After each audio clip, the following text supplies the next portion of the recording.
10वीं कक्षा के सभी धुरंधरों, पढ़ाई वढ़ाई करो। हम आपके लिए लेके आ गए हैं एक महत्वपूर्ण पद्यांश जो कि बहुत ही ज़्यादा पेपर में पूछा गया है 6 साल। तो इस पद्यांश को शुरू करने से पहले हम आपको एक बहुत ही खूबसूरत पंक्ति सुनाना चाहेंगे। कुछ प्रदीप्त जो दिख रहा है झिलमिल दूर नहीं है।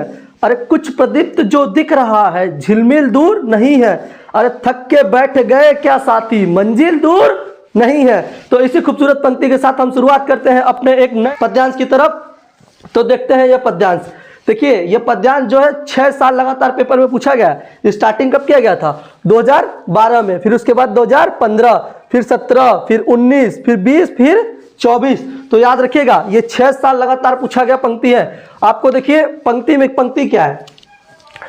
चरण कमल बंदो हरिराई, जाकी कृपा पंगु लगी गिरी लगे, अंधे को सब कुछ दर्शाई, बहिरो सुनो गोंग पुनि बोले, रंक चले सिर छत्र धराई, सूरदास स्वामी करुणामय, बार बार बंदो तिहि पाई। ठीक, तो ये तो हमारा रह गया पद्यांश जो एक खूबसूरत पंक्ति है। तो इसका हम पद्यांश का संदर्भ देखते हैं।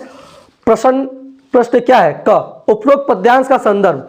तो देखिए इसके पहले जो बच्चे हमारा गद्यांश का वीडियो देखे होंगे या जो बच्चे इस वीडियो को डायरेक्ट देख रहे हैं पद्यांश में, तो ज्यादा एकदम घबराने की जरूरत नहीं है। सेम वही संदर्भ है, बस कुछ नहीं, बस गद्यांश की जगह पद्यांश किया गया। आप देखिए इस संदर्भ को देखते हैं क्या कि प्रस्तुत। देखिए वहां पे जब हम गद्य की बात कर रहे थे तो गद्य को लिख रहे थे। देखिए हम देखिए यहाँ पे पद्य की बात हो रही है।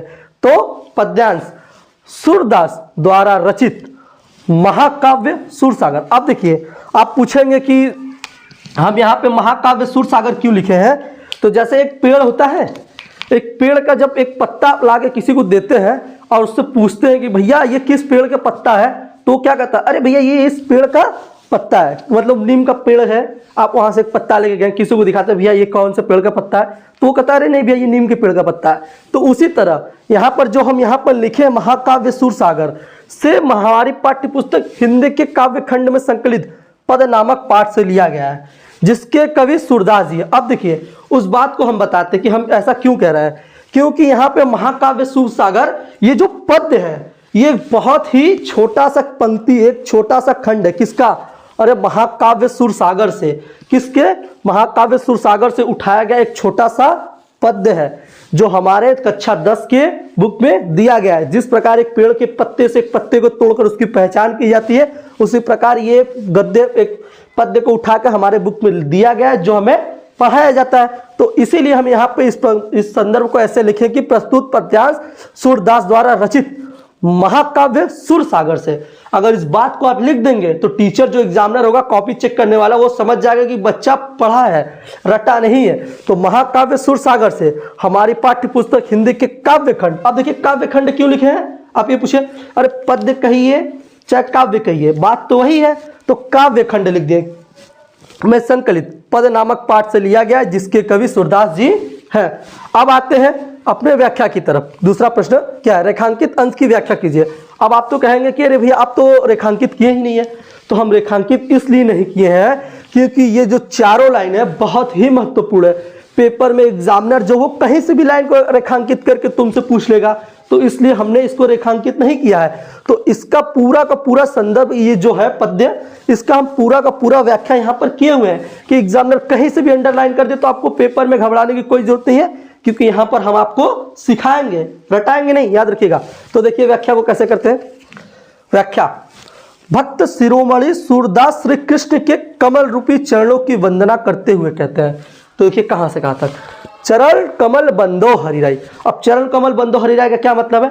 अरे चरण मतलब पैर, कमल रूप, कमल का मतलब है कमल समान के जो पैर है, बंदो हरिराई, हरिराई मतलब श्री कृष्ण भगवान की वंदना कर रहे हैं, वहां पे बात कर रहे हैं। ठीक है, तो देखिए भक्त शिरोमणि सूरदास श्री कृष्ण के कमल रूपी चरणों की वंदना करते हुए कहते हैं। ठीक, अब इसके आगे की लाइन देखिए, जाकी कृपा पंगु गिरी लंघे, अंधे को सब कुछ दर्शाई। अब इसके आगे की लाइन क्या है? इन चरणों की महिमा अपरम पार है, इनकी कृपा से जान हो जाने पर लंगड़ा व्यक्ति पर्वत को लांघ लेता है और अंधे को सब कुछ दिखाई देने लगता है।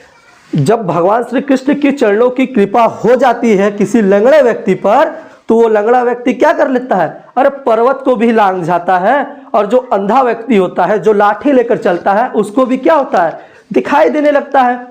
तो यहीं पर तो इस लाइन की व्याख्या की गई है कि जाकी कृपा पंगु गिरी लंगे, अंधे को सब कुछ दर्शाई।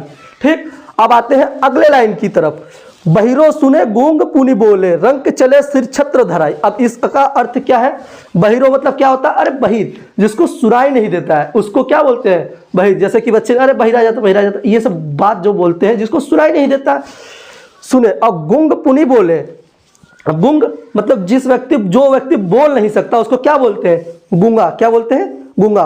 तो वही बात कह रहा है कि बहिरो सुने गूंग पुनि बोले, जो बहरा व्यक्ति उसको सुनाई देने लगता है, और जो गूंगा व्यक्ति है वो क्या होता है, बोलने लगता है।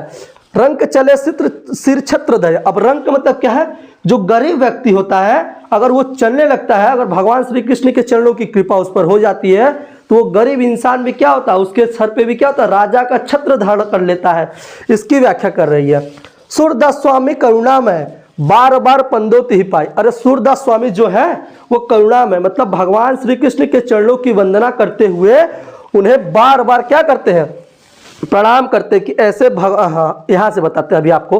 बहिरो सुने गूंग पुनि बोले, रंग चले सिर छत्र धराई। तो देखिए बहरे को सुनाई देने लगता है और गूंगा व्यक्ति बोलने लगता है। जैसा कि आपको बताया कि था कि मैंने कि बहरे को सुनाई देने लगता और गूंगा व्यक्ति बोलने लगता, और गरीब व्यक्ति राजा बनकर अपने सिर पर राज छत्र धारण कर लेता है। जो गरीब व्यक्ति होता है उसके सिर पर क्या हो जाता है, राजा बनकर राज छत्र क्या कर लेता है, धारण कर लेता है। अब सूरदास जी कहते हैं क्या, सूरदास स्वामी करुणा में बार बार बंदोति ही पाई। अब सूरदास जी कहते हैं क्या कि ऐसे दयालु प्रभु श्री कृष्ण के चरणों की मैं बार बार वंदना करता हूं। ठीक है, तो यहां पर तो हो गया हमारा पूरा व्याख्या पूरे लाइन की। अब आते हैं क्या अपने तीसरे प्रश्न पर कि ग बार बार बंदोति ही पाई पंक्ति में कौन सा अलंकार है। ठीक है, तो पूछा कि कौन सा अलंकार है। यहाँ पे थोड़ा मिटर गया, इसको हम सही कर दें, हो गया। तो देखिए उत्तर, अब अलंकार तो जरूरी नहीं कि यही पूछे, अलंकार कहीं से भी पूछ सकता है, अलंकार एग्जामिनर पूछने वाला।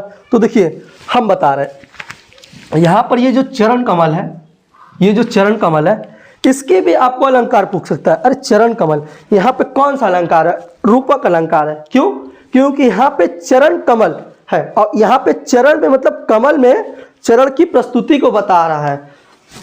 अब यहाँ पे देखिए कौन सा अलंकार है, सूरदास स्वामी में। अब देखिए यहाँ का पूछ लेगा सूरदास स्वामी में कि कौन सा अलंकार है। तो सूरदास स्वामी में एक बात को ध्यान से देखिए, यहाँ पे भी स आ रहा है और यहाँ पे भी स आ रहा है। कहने का अर्थ यह है कि जब कोई वर्ड मतलब कि जो कोई अक्षर, शब्द नहीं, वर्ड जैसे क ख ग ग ये सब क्या है, वर्ड है।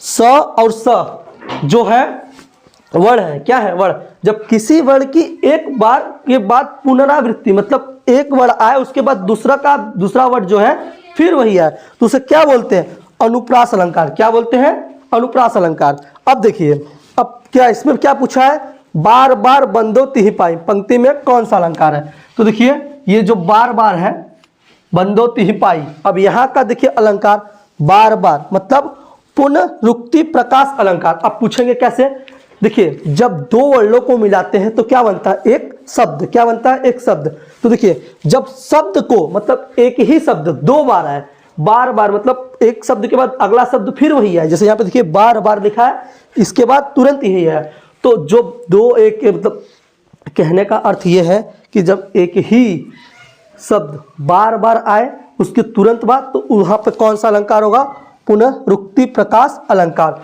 और यदि वर्ण आए, वर्ण जैसे क ख ग घ ये सब वर्ण आए, तो वहां पे स के बाद जब क ख ग वर्ण आए तो वहां पे अनुप्रास अलंकार होगा। इस बात को याद रखिएगा, यदि वर्ण आए तो अनुप्रास अलंकार, और यदि शब्द आए तो पुनरुक्ति प्रकाश अलंकार। ठीक है, अब इसका रिलेटेड हम एक और महत्वपूर्ण गद्यांश लेकर आएंगे जो कि बहुत ही महत्वपूर्ण होगा। जय हिंद।